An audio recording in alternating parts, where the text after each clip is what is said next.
The killer company strategy. The dark truth behind private equity.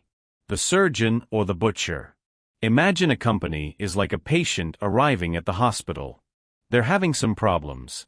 Maybe their legs are wobbly, their breathing is weak, their vital signs are unstable.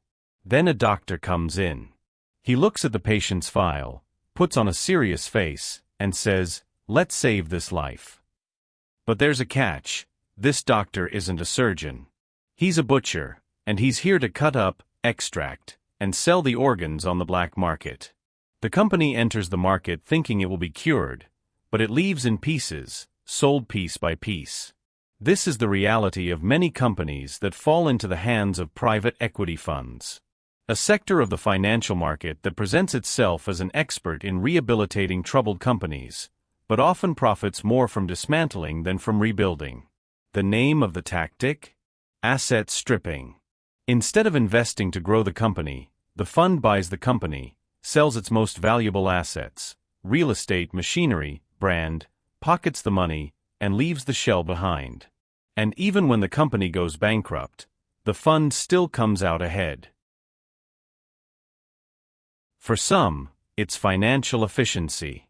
For others, it's destruction disguised as management. And we're not talking theory, no. Today you'll understand how this practice works in real life, with two extreme examples: the success of Burger King, which became an empire after being bought by a fund, and the failure of Red Lobster, which was practically drowned by its own investors. Let's turn the knife and see what happens inside.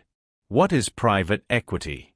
Private equity is the name given to investment funds that buy entire companies, usually off the stock exchange. The promise is to transform troubled businesses into profitable companies. But the crucial detail is that these funds rarely use their own money for these acquisitions. They raise capital from institutional investors, pension funds, universities, insurance companies, and what they do with this capital is a form of financial engineering called a leveraged buyout, LBO. In a leveraged buyout, the fund invests only a small portion, typically 20% of the acquisition value, and finances the remaining 80% through loans. However, it's not the fund that assumes this debt. It's the company itself that's being acquired. That's right, the fund takes control, places the debt on the company's shoulders, and leaves as owner, even with a small investment. What is asset stripping? With a company in debt and under new management, it's time to create value. However, in many cases, this means selling everything valuable about the company. This practice is known as asset stripping.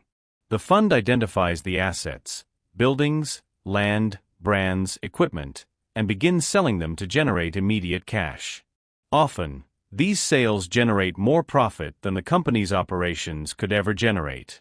It's like buying an old car for 100 Brazilian reals, selling the wheels for 50 Brazilian reals, melting down the bodywork, and selling the metal for 75 Brazilian reals. You make a profit of 25 Brazilian reals without ever having repaired the car, but also without leaving anything behind. The company may even disappear from the market, but the fund has already guaranteed a return. The term is so loaded that former executive Gustavo Schwed himself compared it to being called a thief. There are no good thieves.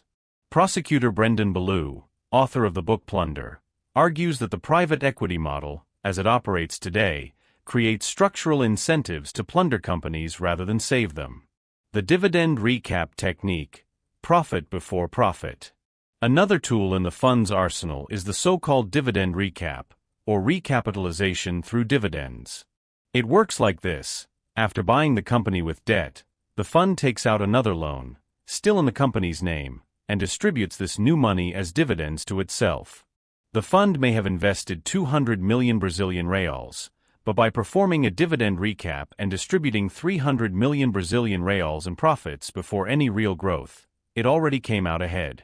Even if the company later goes under, the money has already been withdrawn. And the fund still maintains control, charging management fees, performance fees, and of course many other creative fees, monitoring, consulting, transaction fees, exit fees. If it's a verb, it becomes a fee. The Red Lobster case, when PE sinks the company. Red Lobster, a traditional American seafood chain, is an emblematic case of how everything can go wrong.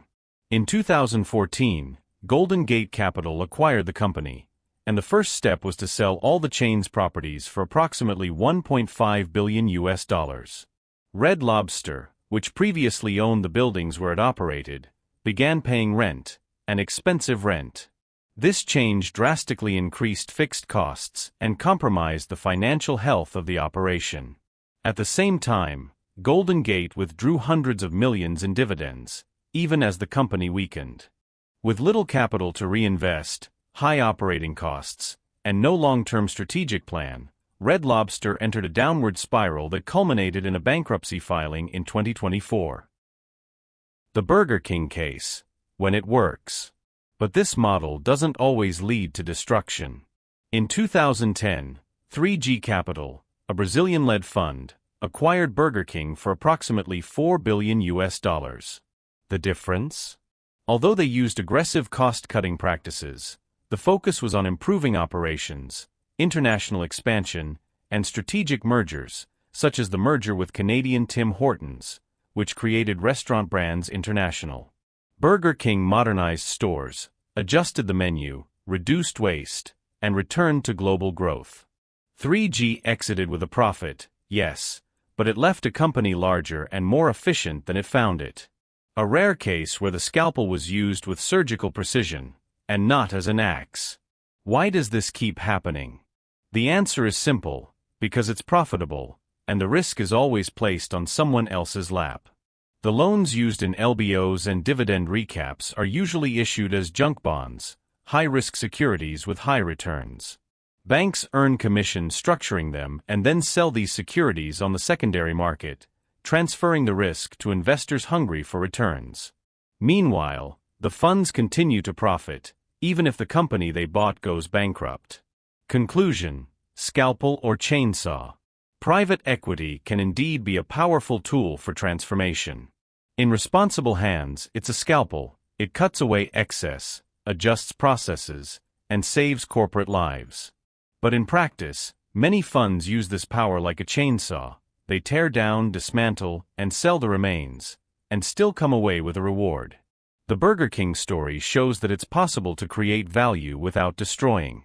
But the Red Lobster case reveals the other side of the coin, where the logic of immediate profit is worth more than any long-term plan. The problem isn't the instrument. He's the one holding the scalpel, or the blade. But now it's time to go. See you in the next video, my dear friend.